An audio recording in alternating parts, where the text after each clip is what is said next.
कठुआ में हुए इनकाउंटर में 4 जवान शहीद हुए जो कि जम्मू कश्मीर पुलिस से ताल्लुक़ रखने वाले हैं और उनमें से एक अखनूर से ताल्लुक़ रखने वाला है, खोर एरिया से।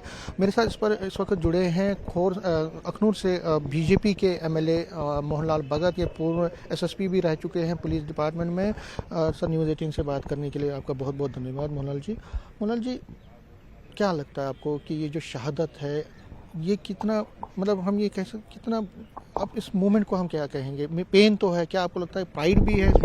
ये बहुत ही दुखदायी है, पेनफुल मोमेंट है। मैं इस मौके पे चारों जवानों को, अपने साथियों को, हमारे जो जहाँ के सपूत हैं जम्मू कश्मीर के, उनको अपने श्रद्धा सुमन पेश करता हूँ, उनको श्रद्धांजलि देता हूँ और उसके साथ साथ ही अपनी संवेदनाएं उनके परिवारजनों के लिए भी व्यक्त करता हूँ और ये भी प्रार्थना करता हूँ कि परमपिता परमात्मा इनकी आत्मा को शांति दे। लेकिन उसके साथ साथ गर्व भी होता है।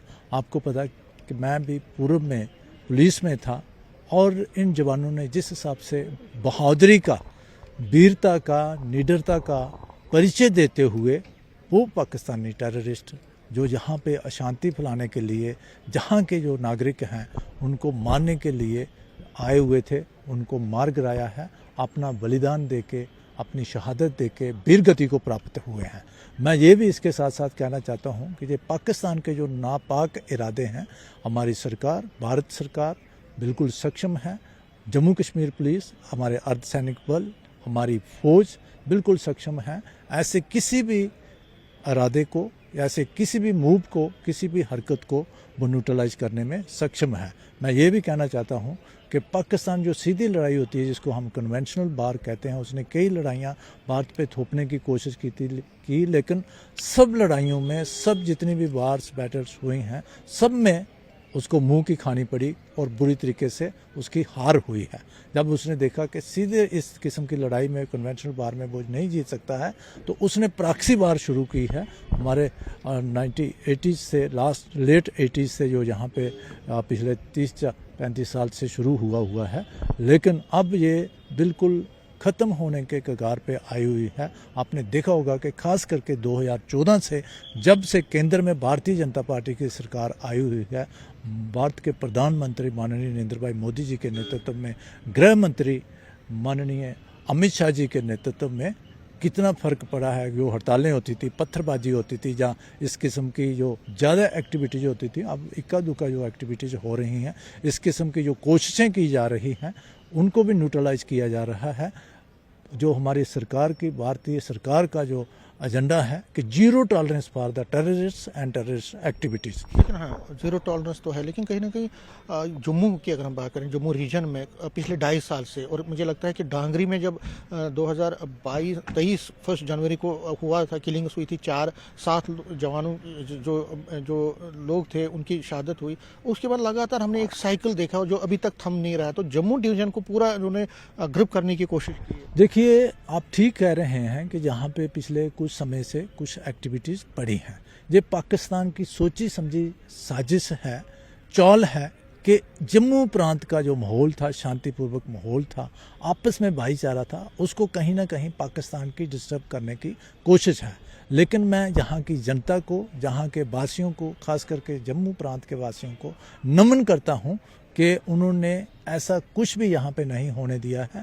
रही बात टेररिस्ट की, जो टेररिस्ट आते हैं, जैसे मैंने पहले कहा, हमारी जो फोर्सेज हैं, चाहे जम्मू कश्मीर पुलिस है, अर्धसैनिक बल है, हमारी फौज है, वो बिल्कुल सक्षम है। जब जब भी ऐसा दुस्साहस किया है पाकिस्तान ने, ऐसा प्रयास हुआ है, उसका मुंह तोड़ जवाब दिया गया है और जो टेररिस्ट थे, जो उग्रवादी पार से आए हैं पाकिस्तान से, उनको मार गिराया गया है। विधायक जी, क्योंकि आप भी असेंबली और हम कवर करते हैं असेंबली को, तो वहाँ पे कई नेशनल कॉन्फ्रेंस के विधायक थे, जिसमें अली मोहम्मद सागर थे, कई और लोग थे। उन्होंने पाकिस्तान के साथ बातचीत की वकालत की। उन्होंने कहा कि पाकिस्तान से, तो आपको क्या लगता है, एक तरफ से शहादतें हो रही हैं और दूसरी तरफ से कई विधायक जो है पाकिस्तान के साथ, या नेशनल कॉन्फ्रेंस पाकिस्तान के साथ बातचीत की?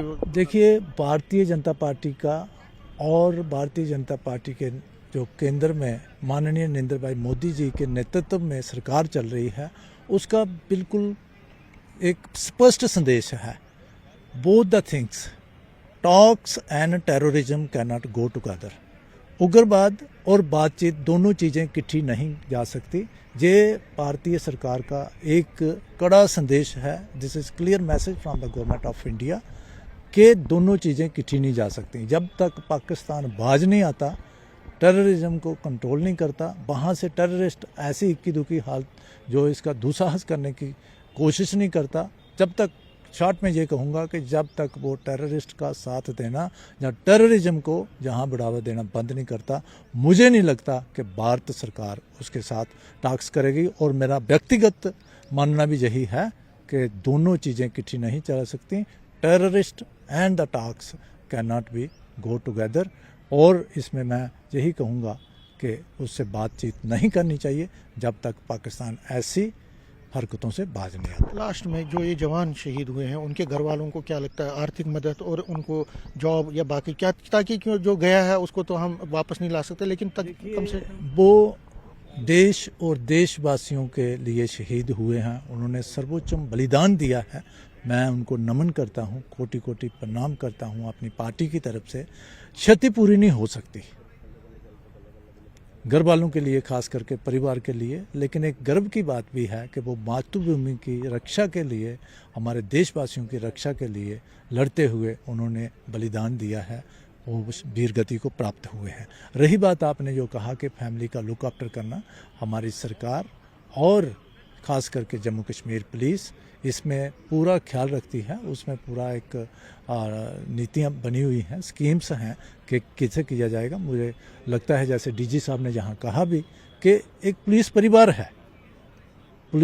है और मैं भी अपनी सरकार की तरफ से, केंद्रीय सरकार की तरफ से गृह मंत्रालय में अप्रोच करेंगे और जो मैक्सिमम हो सकेगा उनका ख्याल रखा जाएगा, परिवार का ख्याल रखा जाएगा। न्यूज़ एटीन से बात करने के लिए शुक्रिया। ये एमएलए मोहनलाल जी हैं, अखनूर से ताल्लुक़ रखने वाले हैं, बीजेपी से ताल्लुक़ रखने हैं और कह रहे हैं कि पाकिस्तान को सबक सिखाने की ज़रूरत है और आतंकवाद के ख़िलाफ़ जो ज़ीरो टॉलरेंस की नीति मोदी सरकार की है, उसके तहत जितने भी बचे खुचे आतंकवादी है पूरे जम्मू कश्मीर में, उनका सफाया जल्द से जल्द किया जाएगा। और परिवार वालों के इन्होंने कहा कि सरकार उनको पूरी तरह से उनके बच्चों की देखभाल करेगी, उनकी फैमिली की देखभाल करेगी, ये उनको आशा है। कैमरामैन साहिबा के साथ में समीर भट्ट, न्यूज़ 18 जम्मू।